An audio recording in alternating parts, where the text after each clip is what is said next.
Ukraine জুড়ে সম্প্রতি হামলার মাত্রা বাড়িয়েছে রাশিয়া। রুশ সামরিক বাহিনীর অভিযানে কোণঠাসা হয়ে পড়ছে অস্ত্রের অভাবে ধুঁকতে থাকা জেলেনস্কি বাহিনী। এমন পরিস্থিতিতে ইউক্রেনের আরও একটি গ্রামের নিয়ন্ত্রণ নেয়ার দাবি করেছে রাশিয়া।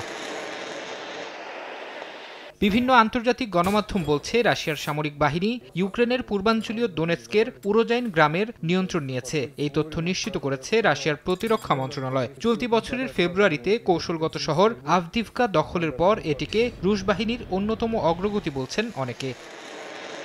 এর আগে ইউক্রেনের সশস্ত্র বাহিনীর জেনারেল স্টাফ জানান, উরোজাইন এবং আশপাশের অন্যান্য এলাকায় অন্তত 18টি হামলা চালিয়েছে রাশিয়া। এখনও সেখানে দুই পক্ষের লড়াই চলছে বলেও দাবি করে জেলেনস্কি বাহিনী।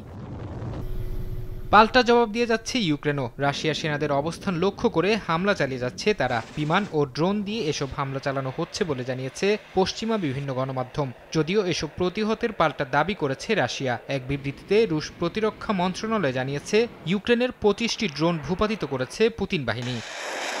ফারহাদ চৌধুরী, সময় সংবাদ।